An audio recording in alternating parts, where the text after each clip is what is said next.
debo buscarle una solución inmediata.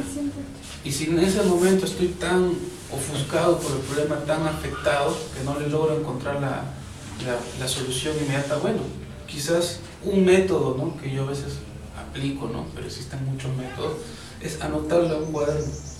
Decir, bueno, tengo que resolver esto, tengo que hacer esto, y lo pones, ¿no? Y ya, no le encuentras la solución en ese momento, pero la anotaste. Y te olvidas, te vas a hacer otra actividad, correr, por ejemplo, es muy bueno. Las personas que ya son mayores y no pueden correr, caminar un poquito rápido, porque el ejercicio hace que uno se despeje la mente inmediatamente, ¿no? Porque a veces hay personas que me dicen, no, maestro, yo no puedo cambiar, mi pensamiento está muy metido en el problema y no logro sacármelo, ¿ya? Está bien, ¿no? Porque la disciplina en la mente pues toma su tiempo. Entonces haz un ejercicio, haz una actividad física con tus manos, con tu cuerpo, aunque sea, no sé, haz ejercicio, trota, corre, camina, por último baila, no sé, ¿no? Pero haz otra actividad física con tu cuerpo y eso va a hacer que tu mente ya no esté absorbiendo el problema, entonces ya pase a otra actividad. Y como lo anotaste en el cuaderno, no te vas a olvidar de hecho del problema, porque ahí lo tienes. Entonces, el hacer otras actividades te va a despejar y vas a renovar tu energía, ¿no? Entonces, después que ya vas a estar renovado, de nuevo cuando vuelvas a ver el problema, leerlo, probablemente le encuentres la solución, que en ese momento que estabas enfrascado en él, no le vas a encontrar, así te pases todo el día pensando en el problema. Entonces, eso ocurre, ¿no?, con este caso de la energía y hay que trabajarlo. Ahora bien, el otro gráfico que dice aquí es muy importante, ¿no? Dice las energías y las almas se entrelazan. Y vemos pues a una pareja, ¿no? Aquí, bueno, todos somos adultos, excepto la niña, bueno, entonces voy a tener que hablar con más cuidado, ¿no? Pero bueno, ahí vemos una pareja que se está besando, ¿no?, que se están amando, ¿no?, se están acariciando. Y vemos unas bolitas que están sobre ellos, ¿no? Esas bolitas son los centros de energía que yo les hablaba acá, los chakras. Entonces, esa energía están viéndose uno al otro. Entonces, hay un intercambio, digamos, psíquico, una influencia psíquica de energías. ¿Y esto por qué es tan importante? Porque a veces nuestra sociedad no nos enseña, pues no nos enseña que de repente un contacto físico con una persona, un beso, una caricia, la enamorada, la novia, el novio, el esposo, la esposa, etcétera, ya ahí hay una carga de energía que se está intercambiando. Así como en un beso, ¿no?, una pareja intercambia gérmenes, saliva y eso a nivel físico, ¿no? A nivel psíquico intercambia emociones, sentimientos. Igual, los centros de energía de estos chakras también están uno frente al otro, están intercambiando energía, pero una energía sutil. Entonces ocurre muchas veces que si este intercambio es positivo, es para bien, ambas personas van a sentir, uy, te adiviné el pensamiento, a veces ocurre, ¿no? Le dicen, no, amor, voy a hacer esto, ay, justo te iba a decir que hagas esto, ¿no? O justo te dice que hagas el otro y ya lo hiciste tú, ¿no? Entonces, ¿por qué? Porque hay una afinidad ahí de energías. Pero también ocurre lo opuesto, ¿no? Así como ocurren cosas buenas, también pueden ocurrir cosas malas, ¿no? Entonces, a veces hay personas, hay parejas que ocurren que dicen, no, los hombres, ¿no?, a veces decimos, ¿no?, ay, no sé por qué, pero cuando yo tenía a esta chica que era mi novia, ella siempre sacaba lo peor de mí. Siempre yo con esta novia que tenía no me reconocía, me ponía como un salvaje y la trataba mal y no sé, y ella también, ¿no? Pero yo no soy así, dicen, ¿no? Pero con esta novia yo me ponía así. ¿Por qué ocurren estas cosas? También por la energía, porque ella tenía un tipo de energía en sus centros que emitía, que con uno también emitía y hacía como una especie de, digamos así, como cortocircuito, ¿no? Entonces ahí ocurrían estas cosas, ¿no? Y con otra persona no, porque tiene otro nivel energético. Entonces este tipo de cosas no se explican mucho, pero ese es lo que normalmente ocurre, ¿no? Y por eso también uno dice, con esta persona me llevo bien, tengo afinidad, no sé por qué, me cae bien, me llevo bien, me agrada, es por la energía. Entonces, en un contacto físico de afecto entre una pareja, ¿no?, entre un novio y una novia, hay mucha más cercanía, entonces hay mucho más flujo de energía, Por eso es que ya es un contacto físico de abrazo, ¿no? Incluso el hacer el amor, inclusive, es algo muy sagrado, muy serio, porque ahí hay un intercambio de energía. Entonces, si uno quiere tener una higiene mental, ¿no? Y una higiene a nivel psíquico, tiene que también cuidar eso, ¿no? ¿Con quién uno lo hace, ¿no? ¿Cuál es el nivel de esa persona con quien lo hago? Porque voy a intercambiar energía. No es solamente que voy a pasar un momento placentero y se acabó. Eso es en ese momento que pasa el momento placentero, pero a la larga, ¿no? A las semanas, a los meses, hay un efecto, ¿no? Y hay una energía que uno siente, ¿no? Hay personas que sienten para bien y dicen, ay, me va muy bien, me siento pleno, me siento plena con esa persona. Y hay otros que dicen, no, me siento vacío, no sé, no me llena esa persona, no me siento pleno, completo, algo me falta, ¿no? Entonces, son dos posibilidades y todo tiene su origen en la energía. Entonces, por eso es que es importante conocerse bien, sentirse cómo se llevan bien antes de dar ese paso, ¿no? Y si, bueno, ya uno lo dio, pues ya lo dio, pero entonces tiene que aprender a trabajar con esta energía que ya está intercambiando, ¿no? Que ya está, porque por eso es que, por ejemplo, a las personas que leen la Biblia, ¿no? Que siguen la Biblia, dicen, ¿no? Que el mandamiento que dio Dios, ¿no? Es que sean una sola carne, ¿no? Entonces dijo, ahora van a ser una sola carne. Dicen, ¿por qué será una sola carne, no? Bueno, serán simbologías, ¿no? En la Biblia, pero se refiere justamente a esto, porque van a ser un solo ser, porque van a intercambiar flujos energéticos. Entonces, lo que sienta uno de los miembros de la pareja, el otro también se verá afectado, etc. Y un ejemplo básico, ¿no? Porque también por el karma ocurre, ¿no? Son cuestiones de las enfermedades, ¿no? O sea, una enfermedad lo tiene uno y a su pareja también enferma, o viceversa, ¿no?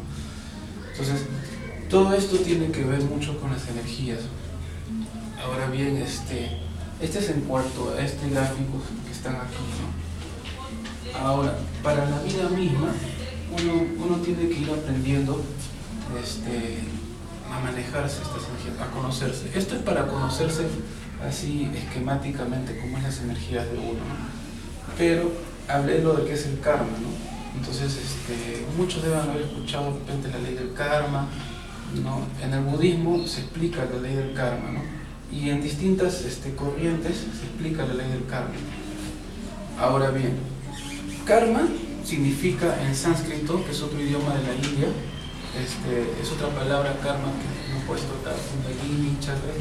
Karma significa acción, ¿no? O sea, lo que actuamos, lo que hacemos. Si yo, por ejemplo, hago algo, sonrío a una persona, le sonrío, quizás esa persona también me sonríe a mí. O sea, yo emití una acción, sonreírle, y recibo una sonrisa. Entonces, yo le di una sonrisa, la otra persona se siente agradada porque le doy una sonrisa y también me regala a mí una sonrisa. Entonces yo también recibo ese agrado y también me siento bien. Entonces, lo que yo le doy, esa persona me da. Si yo le doy cosas bonitas, esa persona probablemente me dé cosas bonitas. Si yo le doy cosas bonitas a la vida, ¿no? Soy agradecido con la vida, ¿no? Entonces la vida misma me va a devolver. Entonces, de acuerdo a cómo uno actúa, recibe. Lo que decía el maestro Jesús, con la vara que uno mide será medido. Lo que uno da, recibe. Lo que uno siembra, cosecha. Todas esas son formas de explicar la ley del karma que el maestro Jesús también le hablaba. No solamente Buda, Jesús también sabía de esto del karma y también lo explicaba con un lenguaje adecuado para las personas a las que iba dirigido él. Entonces, a veces las personas le echan la culpa, no, que Dios no me quiere, no, que el vecino es así, que el otro es así, que no sé qué, que todos me tienen odio, pero algo hay allí, ¿no? Si uno se observa y dice, bueno, a ver, ¿cómo soy yo, no? ¿Por qué todo me tiene que ir mal? ¿Y por qué al otro todo le va bien y por qué a mí mal? Algo pasa, algo no estamos internamente haciendo nosotros o dejando de hacer, que por eso el rumbo de nuestra vida, el flujo de nuestra vida va yendo de esa manera, ¿no? Entonces, como un ejercicio, si uno se observa y dice, bueno, voy a cambiar, ¿no? De repente yo soy una persona muy egoísta quizás, o de repente soy una persona que quizás miento porque tengo miedo de decir la verdad, ¿no? Entonces algo estoy haciendo que me está produciendo pues un efecto negativo. O sea, esta ley te dice, no existe nada por casualidad, no hay nada al azar, Todo tiene una razón. Y si te va mal en algún aspecto es porque algo estás haciendo o estás dejando de hacer. Entonces obsérvate y verás tú mismo, te vas a juzgar a ti mismo y ver qué es lo que está pasando. Entonces tenemos que sincerarnos y ver, porque eso mismo que vemos en la vida, situación, también es lo que tenemos dentro, ¿no? Y así como nosotros, nuestra forma de relacionarnos externamente es un reflejo de también cómo nos relacionamos internamente con nuestras energías internas, cómo manejamos nuestros pensamientos. Entonces, la ley del karma viene a ser eso, ¿no? O sea, lo que yo doy, recibo, ¿no? Si doy cosas buenas, recibo cosas buenas. Pero me pueden decir, no, pero yo conozco un amigo que él es una mejor persona, no hay. Él siempre ayuda, ¿verdad? Y a veces las personas se pagan mal, a veces las personas abusan de él. Puede ser, pero es que también nosotros no tenemos una sola vida. O sea, hemos venido de otras vidas anteriores, hemos tenido otras existencias. Inclusive, el Maestro Jesús decía eso. Ahorita no tengo a la mano los párrafos de la Biblia donde él menciona indirectamente sobre el tema de la reencarnación, ¿no? O ley de retorno, ¿no? Que uno retorna a este mundo y renace.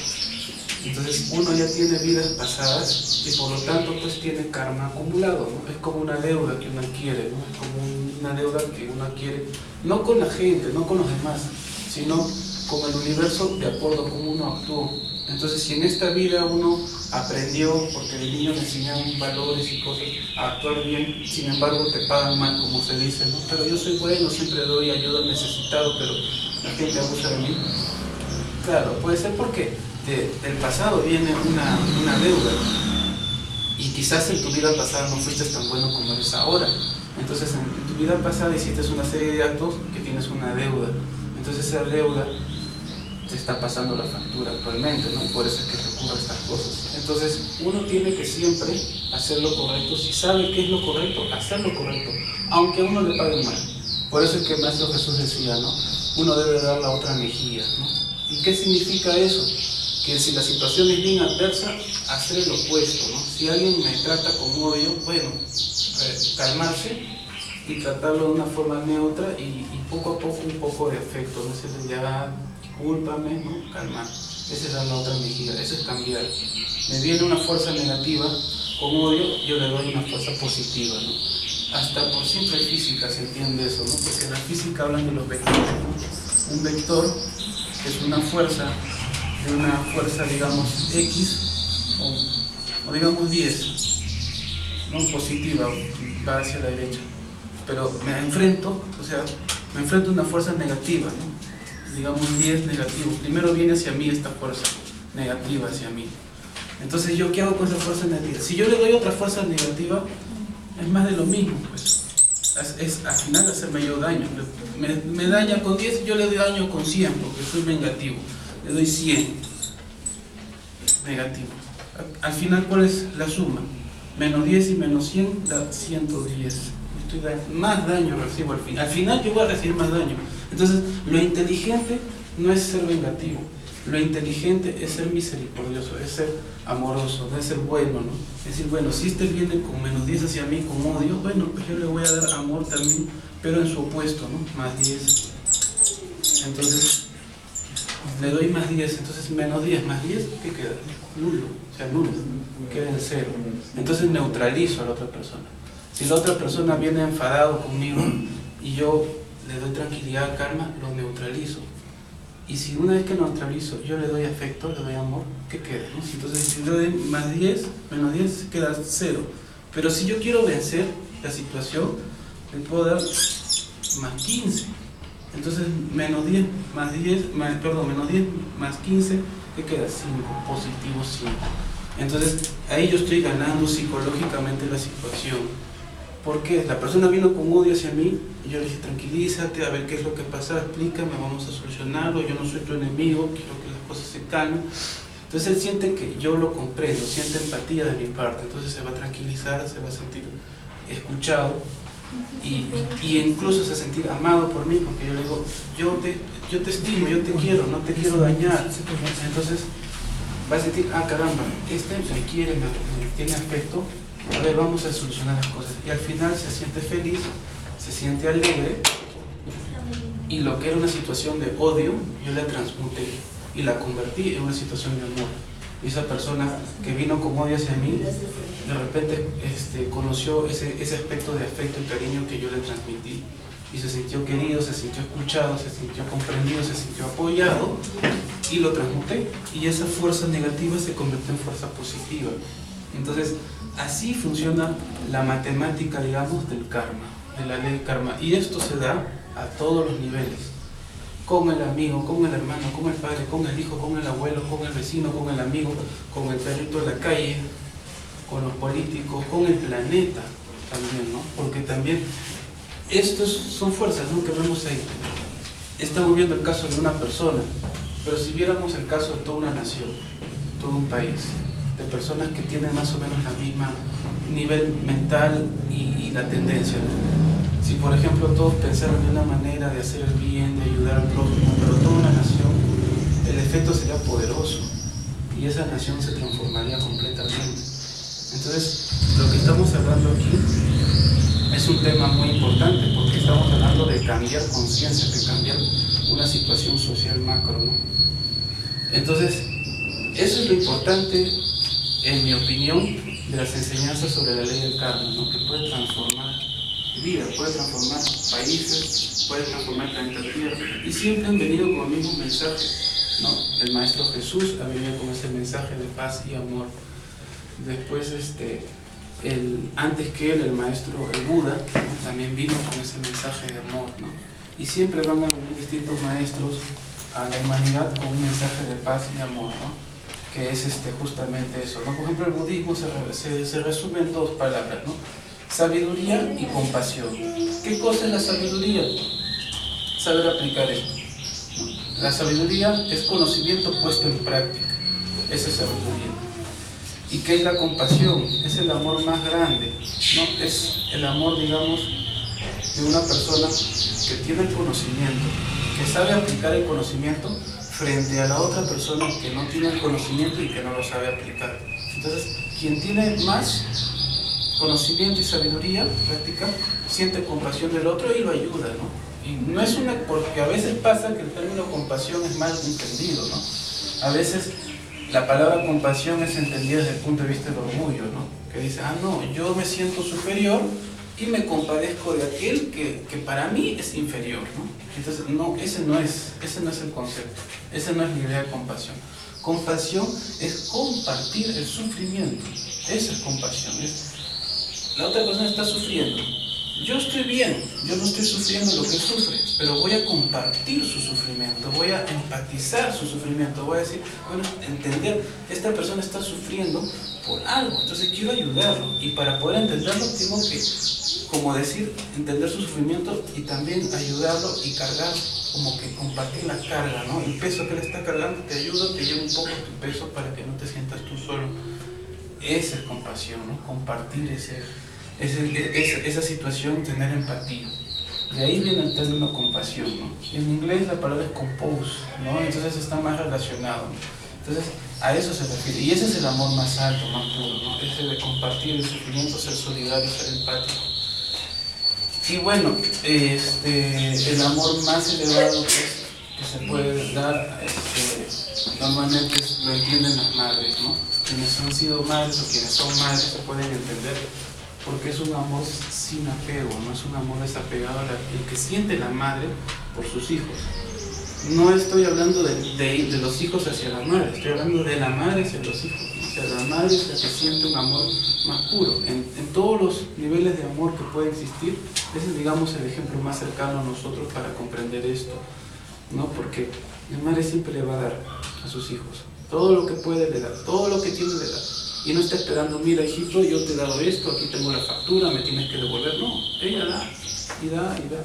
Le dio la vida, le dio sus células en su útero, le da la leche, después le da consejos, le da apoyo, y toda la vida le da al hijo, a los hijos, ¿no? Y no espera que los hijos le den lo mismo, no pueden los hijos darle lo mismo a la madre, no van a poder nunca le van a poder devolver la vida o lo que le den. Entonces, esa es la esencia del amor, ¿no? Y por ejemplo, Buda explicaba, ¿no?, que es por ahí más o menos, para que la gente entienda, ¿Cuál era el amor compasivo? Era ese, ¿no? Un amor desapegado, que solamente da y que no está pensando, yo te he dado tanto, me tienes que devolver, me tienes una deuda. Ese ya no es amor, pues ese ya es intercambio, ese es negocio, ¿no? Te doy 10, me tienes que dar 10.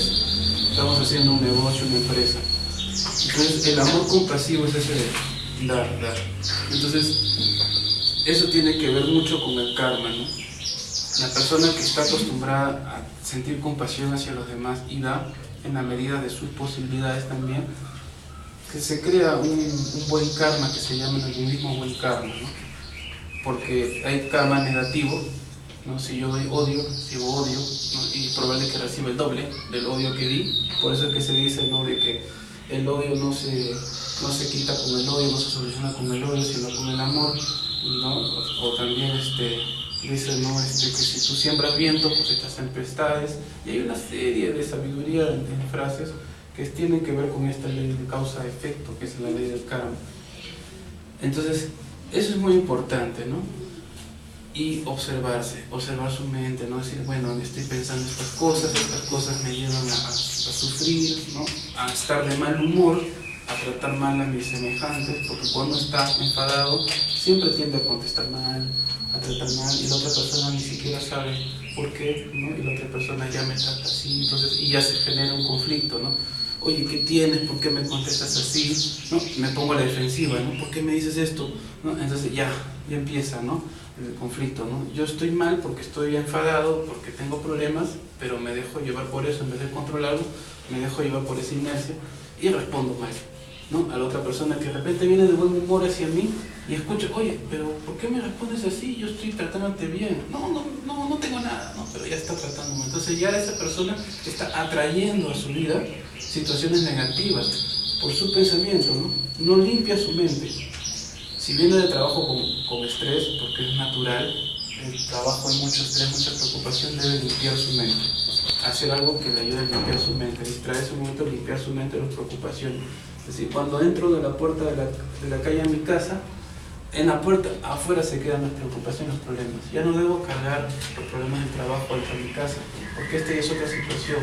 Me esperan mis seres queridos que no tienen por qué sufrir mi estrés de mi trabajo, que yo les conteste mal, que los mire mal, que no les hable, que esté de esa forma, porque las personas sentimos energías. Entonces, esas energías que recibimos, las devolvemos. Entonces, un hombre dice, yo trabajo y mantengo este hogar, y estos son unos ingratos, unos malagradecidos, mis hijos, porque todo lo que tienen es gracias a mí. Eso dicen algunos hombres, ¿no?, normalmente. Pero sí, les da dinero porque está trabajando y junta mucho dinero, pero no les da calidad de vida, no les da amor, no les da afecto. Siempre viene molesto, enfadado del trabajo y está todo tenso. Y cuando el hijo dice, papá, ¿qué quieres?, ¿no? Entonces ese niño, ¿por qué mi papá está así?, ¿no? El trabajo le hace daño, ¿no? Entonces el niño, yo cuando sea grande no quiero ser como él, no quiero trabajar, ¿no? Entonces está recibiendo una serie de enseñanzas e influencias.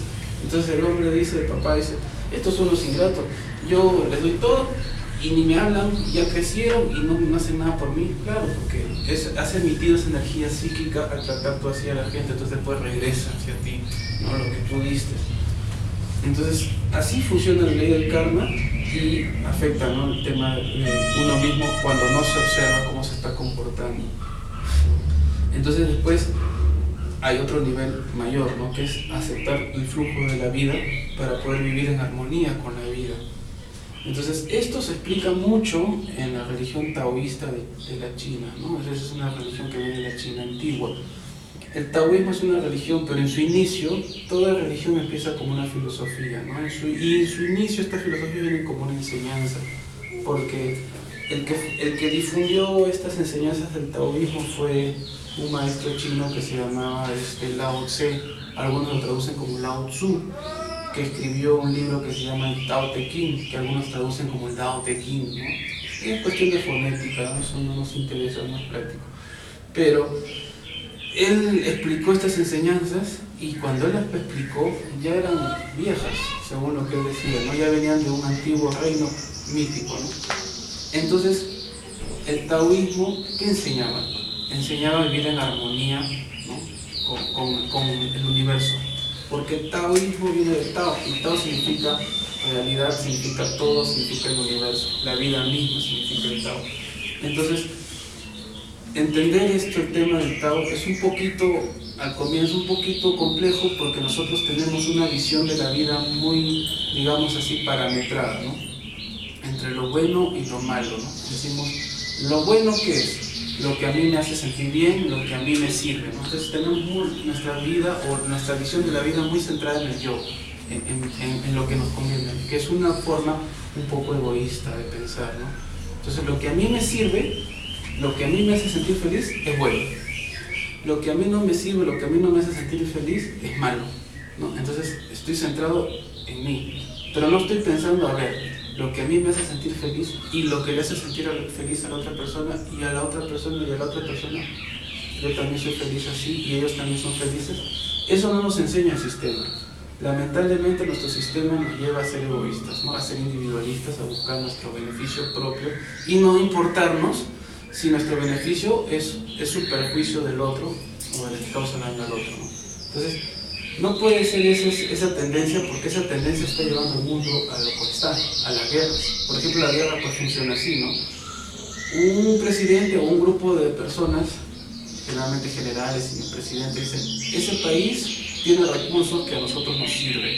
Hay que hacer la guerra y nos agarramos su petróleo, nos agarramos sus recursos minerales, y no nos interesa, porque eso es nuestro beneficio, a nosotros nos conviene. Y no están pensando, al otro país le convendrá, a nuestros soldados les convendrá, a las familias de nuestros soldados les convendrá que nuestros soldados vayan a la guerra, les convendrá. No, estamos viendo nuestro beneficio. De repente ese grupo de presidentes y generales tienen negocios de armas, ¿no? Entonces les conviene vender más armas para que hagan más guerra. Entonces, eso es pensar solamente uno de forma egoísta y no pensar en conjunto, ¿no? Porque lo que nosotros hacemos al prójimo, como hemos visto por la ley del karma, va a regresar a nosotros, ¿no? Entonces, si uno es egoísta y solamente piensa en su conveniencia, el entorno también va a recibir egoísmo. Y por eso es que el planeta está así, ¿no? En continuas guerras, que le llaman guerras por religiones, etc. Pero no, hay intereses egoístas, ¿no? Porque yo estoy seguro que ningún fundador de estas religiones estaría de acuerdo con este tipo de matanzas, ¿no? Porque una guerra no gana ningún bando, ni siquiera el ganador. ¿Quiénes ganan? Los que nunca fueron a la guerra, ¿no? Los que manejan desde arriba la guerra, desde lejos. Ellos son los que ganan, pero a un costo muy alto, ¿no? Porque ambos países que entran en guerra, el ganador y el perdedor, los dos pierden. La familia de los ganadores, de los soldados ganadores, pierden. ¿Por qué? Porque muchos soldados murieron en la guerra. Entonces, y eso es lo que no te dicen. Te dicen, ama tu país, ama tu patria, defiende tu bandera, defiende... Sí, ese es digamos así, un marketing, ¿no? De la guerra. Entonces, si uno acepta el flujo natural de la vida, ¿no? Y las situaciones como uno le tocan vivir, se da cuenta de que hay situaciones que uno puede cambiar, pero hay situaciones que uno no puede cambiar. Entonces, si uno, en vez de ser egoísta, porque el egoísmo vuelve a la persona soberbia, ¿no? Dice, yo quiero esto para mi beneficio, tanto lo quiero que no me interesa el prójimo si el buscarlo le hace daño al otro. Entonces, tanto lo quiero que me paso por encima del otro. Y me vuelvo soberbio. ¿Por qué? Porque digo, yo me siento superior y lo puedo pisotear al otro para obtener ese beneficio. Entonces, el egoísmo lleva a ser orgulloso, y eso lleva a la soberbia, y eso genera conflictos y al final guerras. Entonces, si uno es humilde y dice, bueno, me toca en mi vida, vienen estos sucesos para mí. Hay cosas que puedo cambiar, hay cosas que no puedo cambiar. Entonces uno es humilde, ¿no? Porque hay personas que dicen, ¿no? Quisiera ser millonario, quiero tener el carro, quiero tener la casa, quiero tener esto, el otro, y muchas cosas. Pero si yo no trabajo, si yo me ahorro, si lo poco que gano no lo invierto, me lo malgasto, ¿cómo voy a obtener esas cosas? ¿Por qué estoy envidiando? ¿Por qué estoy echando la culpa a los demás? Si realmente con mis actos estoy demostrando que no quiero tener esas cosas. Entonces, ¿por qué me divido mi mente en decir, quiero, digo con mi palabra, con mi mente, pero con mis acciones digo, no quiero? Entonces estoy en una posición contradictoria, dividido. Deseo y no deseo. Deseo ser rico, deseo tener el carro, deseo tener esto, pero mis actos dicen, no deseo, porque el poco dinero me lo malgasto. Entonces, ¿La culpa de quién es? ¿Del sistema, de los demás, del que lo tiene y yo no? Es mía. Entonces yo debo decidirme, ¿no? ¿Quiero o no quiero tener? ¿No? Y no estar envidiando y odiando. Si quiero, pues tengo que ahorrar y tengo que sacrificarme y tiene que costarme, porque todo cambio genera sufrimiento y dolor. Entonces, si yo quiero cambiar de vida, a pasar a tener una serie de cosas materiales que no tengo que ahorrar, tengo que sufrir. Y de repente puedo ser que yo tenga una visión un poco más distinta, ¿no? Y diga, no, pero viéndolo bien, ese carro último modelo no me puede beneficiar mucho, suficiente con el carrito que tengo, porque de repente un carro último modelo, los ladrones lo desean, me pueden matar por robármelo, y otras cosas. Entonces me quedo tranquilo con mi carro, ¿no? Entonces me decidí, ¿no? Ya no quiero eso para mí. Entonces es aceptar el flujo natural, ¿no? Y las cosas que podemos cambiar, cambiarlas. Y las cosas que son muy grandes, que no podemos cambiar, pues tampoco. El ser humilde es decir, bueno, eso no lo puedo cambiar. Quizás pueda tener el carro, quizás pueda tener la casa si ahorro y me sacrifico mucho. Pero veo que con mi sueldo y con los gastos que tengo mi familia, etc., no voy a poder ser millonario. Ya, me toca vivir eso, no voy a ser millonario y lo acepto y soy feliz con lo que tengo, soy humilde, porque si tengo un ego muy fuerte, muy grande, no, yo me merezco todo, quiero ser millonario, me estoy haciendo daño, porque de repente no tengo los medios y estoy viviendo una fantasía y comienzo después yo a sentir frustración. Entonces, el desear cosas tiene que ser realista y tiene que ver de acuerdo al flujo natural de la vida como uno viene, ¿no? Entonces, hay circunstancias en la vida, circunstancias buenas, que nos traen cosas buenas, ¿no? Y uno se siente feliz. Pero también hay situaciones malas. Entonces, todos queremos lo bueno, todos queremos que nos pasen cosas buenas. Pero, hasta en las cosas malas hay cosas buenas. Lo que pasa es que no sabemos ver. ¿A qué me refiero, no? Cuando uno está en una situación buena, cómoda, feliz, ¿no? Esta situación lo hace a uno sentirse tranquilo, cómodo y, digamos, en una situación de ocio, ¿no? De pereza, que se siente cómodo y no hace nada por esforzarse ni por mejorar, porque está pleno, está tranquilo. Entonces, ese es el lado malo de lo bueno, de las situaciones buenas, que nos lleva hacia la pereza, hacia la comodidad, hacia la inercia, hacia el no preocuparnos por nada. Pero una situación adversa tiene su lado bueno. ¿Cuál es su lado bueno? Que nos ayuda a cambiar, a mejorar, a optimizar procesos, a cosas que nosotros dijimos, ahora estoy sufriendo, ¿qué hago para salir de esto, no? A evolucionar. Y eso se ve en la historia. Por ejemplo, los países que tienen opulencia material, normalmente ha sido porque han vivido situaciones muy adversas y han hecho frente a esas situaciones adversas y han buscado soluciones.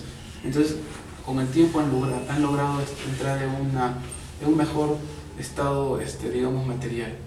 Así ocurre también con lo espiritual, ¿no? Situaciones extremas, de dificultades, si uno se autoobserva, si uno medita, si uno reflexiona, si uno analiza, dice, bueno, estoy viendo esto, tengo que buscar soluciones, la culpa no es del entorno, son situaciones que yo tengo que atravesar y solucionar, entonces crece, evoluciona, ¿no? Mejora. Entonces ese es el lado bueno. Por eso las cosas no son realmente ni malas ni buenas, sino depende de cómo nosotros lo veamos. Por eso es muy famoso esa metáfora que hacen con el vaso lleno, ¿no? Un vaso que está lleno a la mitad de agua, ¿no? Muchos lo utilizan como una metáfora, ¿no? El vaso puede estar a la mitad del agua y una persona, digamos, pesimista dice, uy, tiene poca agua, ¿no? Está a la mitad, está vacío.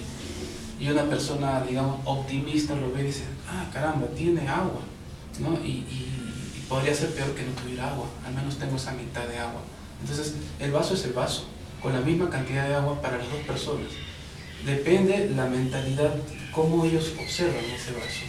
Entonces, aquí hay otro aspecto que también explica el budismo, ¿no? De que una persona ve realmente lo que quiere ver.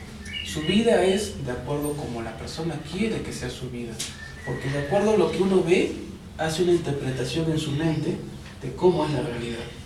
La realidad va a ser igual para todos, digamos, en una forma, pero uno la interpreta, uno la vive, uno la percibe de acuerdo a como uno quiere, de acuerdo a cómo es tu mentalidad, tu nivel mental, tú lo interpretas. Así como el vaso, que lo puedes ver con la mitad lleno o la mitad vacío, depende de cómo tú elijas, una actitud positiva o pesimista, ¿no? igual es la vida misma, las situaciones. Son oportunidades de cambio, los problemas son oportunidades de crecimiento, o los problemas son oportunidades para que tú te deprimas y te termines suicidando. O sea, depende de ti. O sea, todos vamos a pasar por sufrimientos, o hemos pasado por sufrimientos todos, porque esa es la característica de la vida. Pero si nosotros nos derrumbamos ante situaciones así, pues obviamente estamos eligiendo el camino pues, negativo. Entonces, una dificultad o un conjunto de dificultades son oportunidades de crecimiento y de cambio. Entonces, el taoísmo explica que lo bueno y lo malo es necesario para que la vida se mueva. Inclusive, el símbolo del taoísmo, o del Tao, es una ruedita, ¿sí? Que tiene una parte que es, digamos así, oscura, negra, con un puntito aquí blanco, y el otro, la parte blanca con un puntito negro, que parece como si fuesen unos pescaditos que están girando. O sea, este símbolo se ve así, sin movimiento, pero en realidad este símbolo gira, está en continuo movimiento, ¿no? Es una rueda. Ese es el símbolo del taoísmo. Entonces, antiguamente los símbolos representaban, toda una enseñanza se representaba en un símbolo. ¿Por qué? Porque no existía imprenta, no existían libros, no se podía imprimir pues, libros que expliquen toda una doctrina. Entonces, esta rueda para que gire necesita de dos cosas, necesita de lo oscuro, la oscuridad, y de la luz. Entonces, ¿qué significa? Esta es la rueda de la vida, el universo funciona en base a lo negativo y lo positivo, los problemas y las felicidades, ¿no? Las alegrías y las tristezas, ¿no? El día y la noche. O sea, por todo lado hay polaridades, ¿no? Hay opuestos, pero estos opuestos se necesitan unos al otro para poder funcionar. Si la vida fuera solo felicidad, sin ningún problema, la vida sería monótona, aburrida. Entonces, los problemas son oportunidades de cambio para uno crecer. Entonces uno tiene que ser humilde, aceptarlo y decir, bueno, es una oportunidad de crecimiento, vamos a ver pues, cómo soluciono, cómo cambio esto. Entonces, eso vendría a ser con respecto a esto, ¿no? Del cambio. Entonces, en este aspecto a veces esta enseñanza puede ser difícil porque tenemos a veces mucho orgullo, ¿no? Y queremos que la vida sea como nosotros queremos, como hemos visto en la televisión, como nos dijo nuestro papá. Yo estudié una carrera, dicen algunos, ¿no? Soy un profesional y ya debo tener un buen trabajo. Mi amigo tiene un mejor trabajo, ¿y por qué yo no? Y me enfrasco en esa idea, ¿no? Y me hago daño, ¿no? Yo mismo elijo sufrir, porque yo me estoy diciendo a mí mismo, yo soy una persona que no ha tenido suerte en la vida, ¿no? Y por eso tengo este problema, ¿no? Entonces, uno mismo comienza a hacerse daño. ¿Por qué? Pues está eligiendo ese pensamiento. En cambio, no podría decir, bueno, de repente mi amigo tuvo esa oportunidad, pero yo no tengo que buscar mi oportunidad. Quizás en este trabajo no veo futuro. Trabajo unos meses, trabajo un dinero, y ese dinero de repente lo invierto en un negocio pequeño y comienzo a crecer, y yo creo mi propio negocio. Y ya después ese negocio va creciendo, puede ser.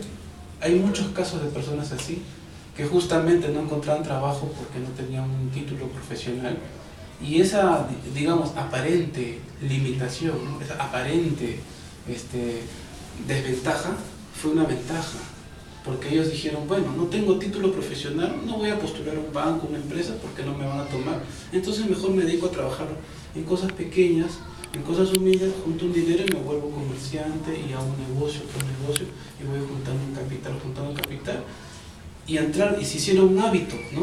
De ganar dinero, invertir, ahorrar, volver a invertir, ganar dinero y entrar en ese proceso, ¿no? Y se volvieron empresarios, y después se volvieron millonarios. Y de repente el amigo que trabajaba y que aparentemente en una etapa fue muy exitoso, llegó a un techo de ganar una cantidad. En cambio yo, que de repente al comienzo me sentía mal y que no tenía un título profesional, me acostumbré al hábito del ahorro y de la inversión en mi negocio y me volví millonario. Y después nos encontramos después de 50 años y vemos, ¿cómo te va a ti? Yo, sí, bueno, me he jubilado con mi sueldo.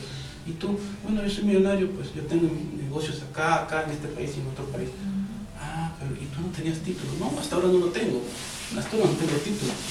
Pero así pues, o sea, una situación que puede ser perjudicial si nosotros le buscamos, ¿no? Tenemos visión para buscarle la parte útil, la podemos transmutar, la podemos transformar en algo positivo, ¿no? Entonces, Por eso, ¿no? La vida siempre va a tener esas situaciones y a veces las personas se quejan, pero son oportunidades de transformación y de cambio, ¿no? Entonces, esto también simboliza, a veces, yo uso este símbolo porque trasciende la mentalidad dual, ¿no? Y esa mentalidad dual es la que nos hace daño, ¿no? Por eso les decía, ¿no? Cuando uno rompe con el esquema dual de juzgar, de discriminar, esto es bueno, esto es malo, esto me conviene, esto no me conviene. Estudiar una carrera, debo hacerlo para ganarme dinero, porque si no voy a hacer así. O sea, dejar de ese tipo de pensamientos. Si yo no lo debo estudiarlo porque se siente bien, no porque esté buscando dinero. Tengo que estudiar porque si no, no voy a ganar dinero y voy a ser pobre. No, tengo que estudiar porque me gusta investigar, quiero estudiar esa carrera porque me hace sentir bien. Es algo entretenido, me llena, ¿no? Esa es un poco más la motivación. Entonces, uno abre su mente y se deja de estar con juicios, con dualidades, ¿no? Discriminando lo bueno. Busco solamente las cosas buenas de la vida y huyo de las cosas malas y estoy así, ¿no? Entonces, uno rompe con esa dualidad y entra recién en lo que se llama como adualidad, ¿no? Que está más allá de las dualidades. Lamentablemente, algunas religiones, ¿no? Casi todas, por decirlo así, siempre nos enseñan a ser dualistas, ¿no? Es decir, esto es malo, esto es bueno, tú ándate de lo bueno, huye de lo malo. Pero no nos explican por qué existe lo malo o para qué existe lo malo. Porque si no existe lo malo, no se puede contrastar con lo bueno. Un niño, como por ejemplo se le dice, hijito, no hagas eso porque eso es malo. Entonces uno le dice, pero el niñito es rebelde y lo hace, ¿no? Hijito, no hagas eso porque eso es malo y vas a sufrir. Y lo hace, se golpea y se accidenta. Te pasó, ya ves, yo te dije no hagas eso porque eso era malo. Ahora, ¿te duele? Sí, me duele. ¿Te has quemado? Sí, me he quemado. ¿Estás sufriendo? Sí, ya ves. Ahora ya comprobaste en carne propia que eso era malo porque has sufrido. Entonces, para eso existe lo malo, para poder ver qué cosa es lo bueno y decir, esto me pasó, esto sufrí, yo ya no quiero que me pase lo mismo. Una vez me pasa lo mismo, ya no más. Entonces me alejo de eso que es malo.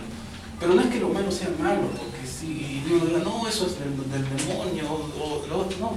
Es porque es un camino que me produce sufrimiento, nada más. Entonces, yo no quiero estar sufriendo, quiero vivir en paz, tranquilo. Entonces ya dejo de hacer esas cosas negativas, esas cosas malas. Por eso me alejo de eso. Pero no hay que tener esa mentalidad, pues, que a veces puede ser un poco cerrada o fanática, ¿no? Que uno se cierra y dice, no, eso es malo porque me han enseñado que es malo, porque mi religión me dijo que esto es malo y que esto es del diablo, etc. Pero no hay una reflexión.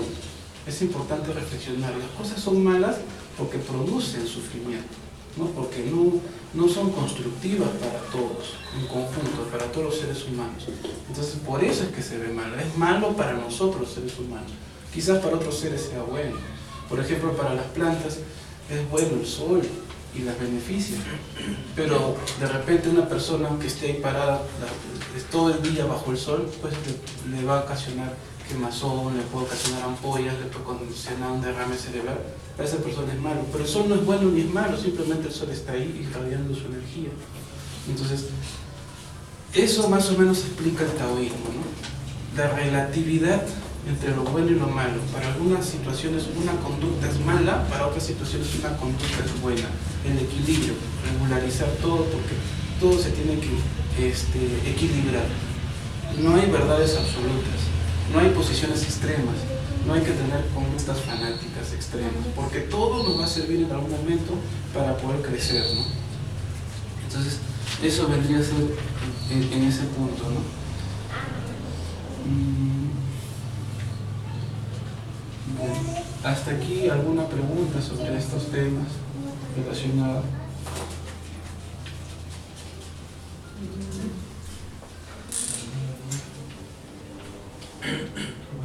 ¿No?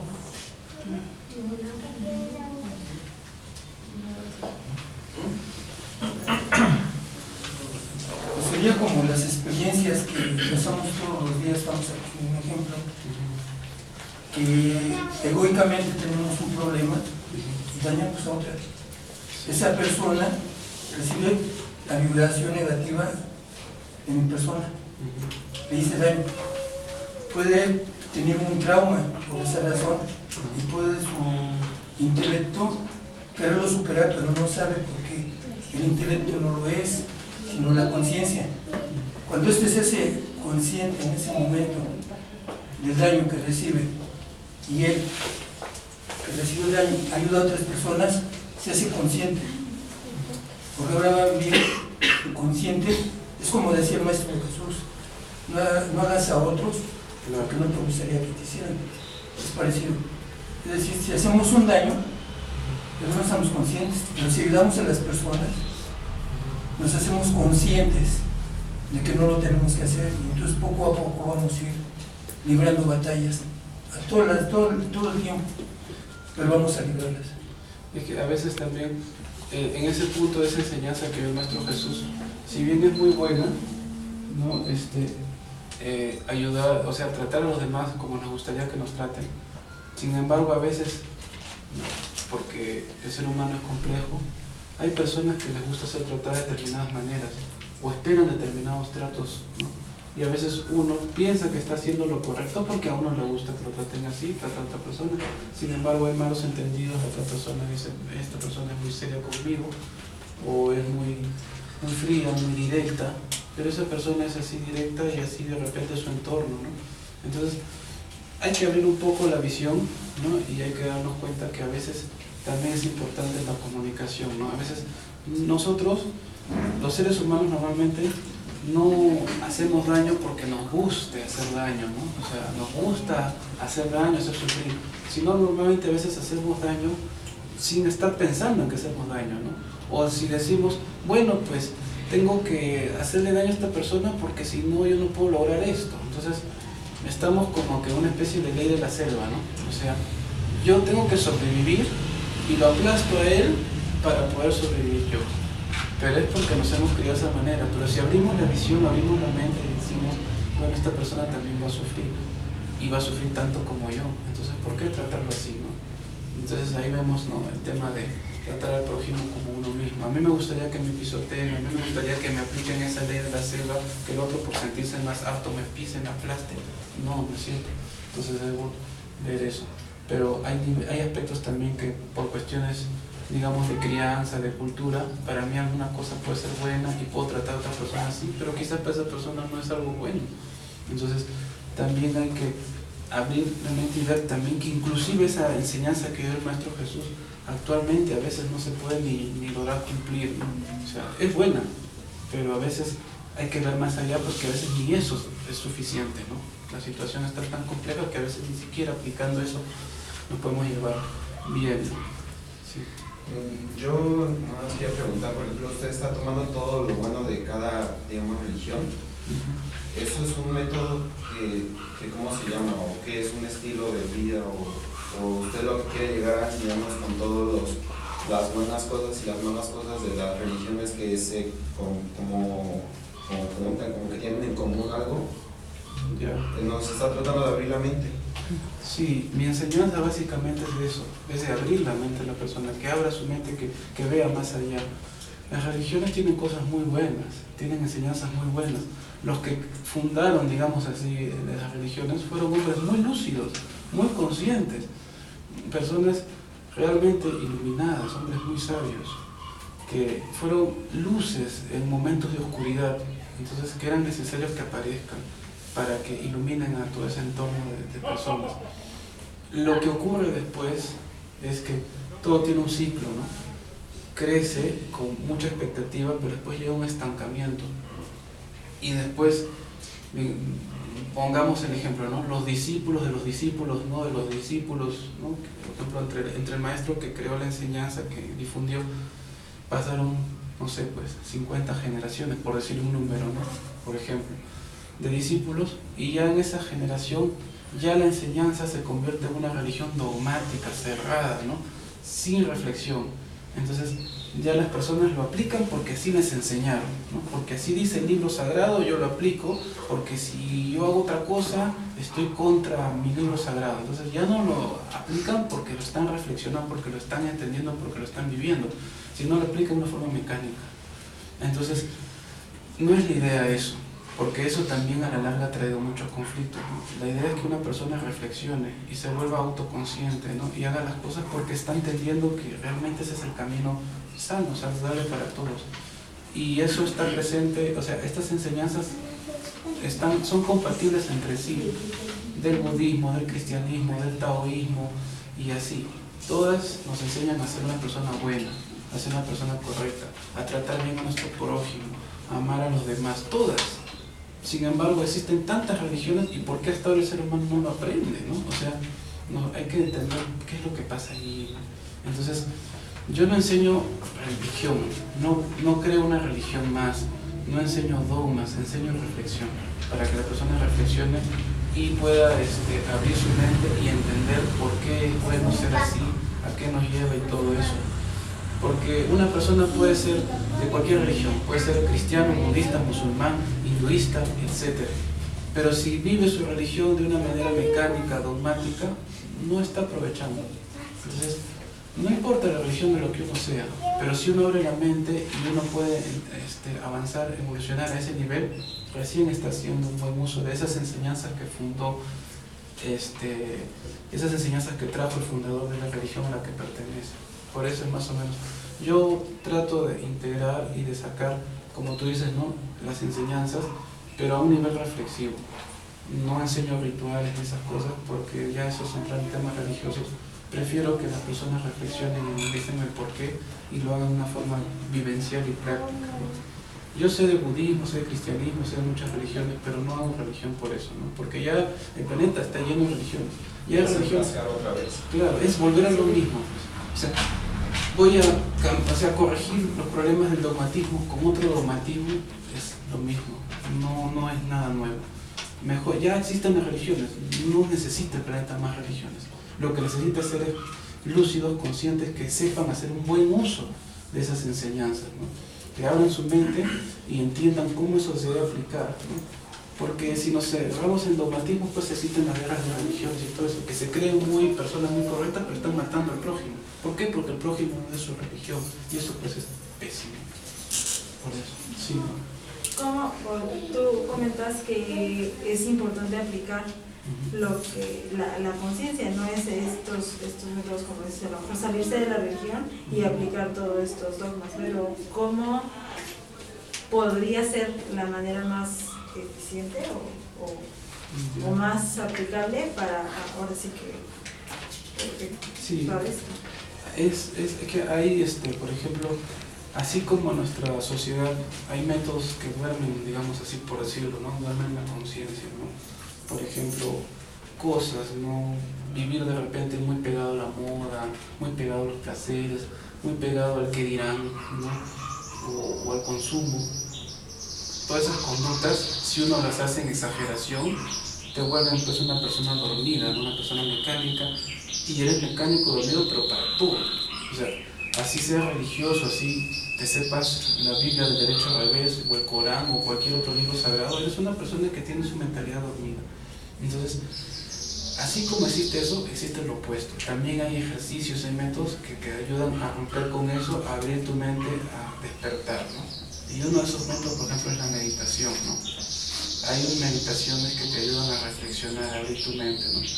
Por eso es bueno a veces un pequeño método que sirve, que es a veces escribir, ¿no? Un cuadernito, como una agenda, ¿no? Como un diario, por decirlo así, las situaciones difíciles o problemáticas que uno pasa en el día, ¿no? O sea, uno llega a su casa en la noche y dice, a ver, hoy día tuve problemas con con el otro, con aquel, con esto, lo apunto.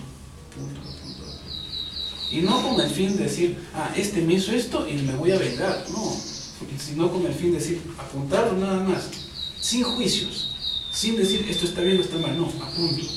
Y después lo analizo, a ver, esto me pasó, ¿por qué creo que me pasó?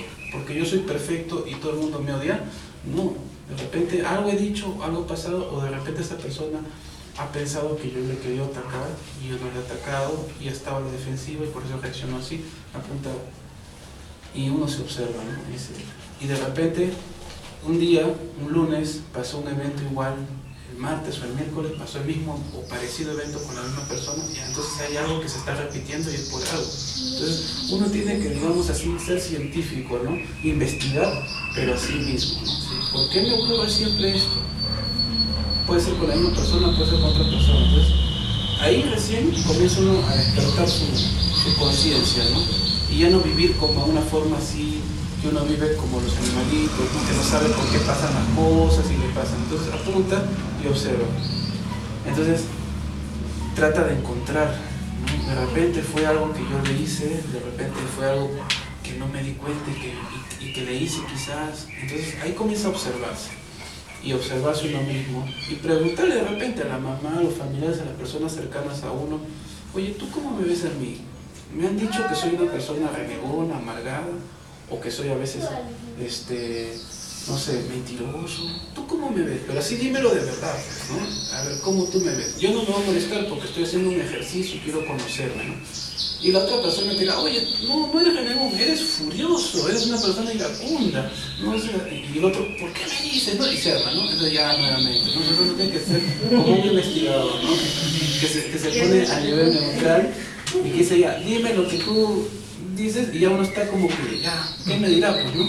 Entonces, pero uno dice: ah, él me ha dicho que soy así, y también lo apunta. Entonces, ¿para qué nos sirve esto? Para investigarnos. Entonces uno se va investigando y dice: bueno, él me ha dicho que soy así. A ver, lo voy a preguntar a otra persona que más o menos me conoce un poco. Y le dice: estoy haciendo un ejercicio, le dice, ¿no? Por ahí estoy llevando un curso y me han enseñado que debo hacer eso, ¿no? Para conocerme. Entonces va apuntando, en tal vez tuve un problema con tal persona, fue así, así. Entonces comienza uno a investigarse para conocerse. Por eso los griegos decían, pues, ¿no? Hombre, conócete a ti mismo y conocerás a los dioses, ¿no? Entonces, los dioses, ¿a qué se referían los dioses en esa época? A fuerzas superiores que estaban dentro de uno. Porque el ser humano tiene mucha luz, pero también tiene mucha oscuridad. Entonces hay que encontrar nuestra propia luz. Y esa propia luz la encontramos conforme nos vamos conociendo y vamos observando qué defectos tenemos, qué defectos repetimos, y lo vamos apuntando en un cuaderno. Entonces, ese cuaderno, digamos, es de autoobservación, de autoinvestigación. Y después de unas semanas, unos meses, regresamos y lo leemos del comienzo. A ver, se siguen repitiendo las mismas cosas. Yo sigo siendo así. Ah, entonces soy así, pues. Y ser sincero, ¿no? Enfrentarse. Bueno, pues soy mentiroso, me gusta mentir porque quiero sacar ventaja de las situaciones. Ya, soy así. Esto tengo que cambiar, ¿no? Esto no puede seguir, porque si yo quiero ser una mejor persona, pues tengo que descartar esto. Y uno analiza y reflexiona y dice: ¿por qué me he acostumbrado a ser mentiroso? ¿Por qué? Porque quizás me da miedo decir la verdad, porque pienso que si digo la verdad la otra persona se va a molestar conmigo, me va a atacar, entonces para quedar bien yo miento. ¿Qué es lo que pasa ahí, no? Entonces uno reflexiona y ir interiorizando. Ese es el mejor camino de autodescubrimiento. Porque si uno va al psicólogo y le hace un test y el psicólogo le dice, uno siempre va a estar diciendo: de repente no me dice la verdad, de repente me está juzgando mal. Entonces no hay mejor juez que uno mismo. No hay mejor juez. Uno mismo se va a juzgar y uno mismo en ese proceso aprende a ser responsable. Dice: si yo quiero una vida feliz, pues hago feliz al resto, ¿no? Si quiero que sean sinceros conmigo, soy sincero con el otro, ¿no? Una persona me va a agradecer mucho más mi sinceridad a largo plazo, antes que yo le diga: ay, qué linda te ves, pero estás horrible, ¿no? Pero te digo: qué linda, ¿no? Para quedar bien, ¿no? Me va a agradecer mucho más, porque de repente se fue con esa ropa y le dijeron: oh, qué horrible, ¿no? Pero mi amigo me ha dicho que estoy linda. De repente me ha mentido, de repente me lo ha hecho por quedar bien. Entonces ya, tú lo hiciste por querer quedar bien, pero a la verdad estás quedando mal. Entonces, por eso, ¿no? O sea, uno observarse y conocerse y ver por qué uno a veces puede decir algo, una mentira, ¿no? O por qué uno de repente robó algo. Entonces, anotarlo, ¿no? Anotarlo. Claro, si uno quiere, pues responde con llave, ¿no? Pero anotar y revisar ese cuaderno, porque ese es nuestro cuaderno de autodescubrimiento para descubrir. Así uno se puede observar. Otro método, por ejemplo, es también ayuda a la meditación, mucho. Para que uno tenga la mente en calma, la meditación ayuda. Hay ejercicios de meditación, de relajación, que si quieren más adelante también les puedo enseñar, ¿no? también, porque cuando la mente está tranquila en calma es más fácil observar y detectar las cosas. Cuando la mente está conflictuada y llena de pensamientos, no ves nada. Estás como si estuvieras, ¿no? Mareado en una tormenta, ¿no? Entonces la mente en calma es preciso, ¿no? Porque todo lo tenemos dentro. O sea, los grandes maestros fundadores de las religiones son seres humanos como nosotros, que encontraron su aspecto divino y evolucionaron, ¿no? Encontraron su luz interna, que todos la tenemos, solo que hay que saber encontrar, ¿no? Afuera están el reflejo de lo que tenemos adentro. Un libro, decimos, qué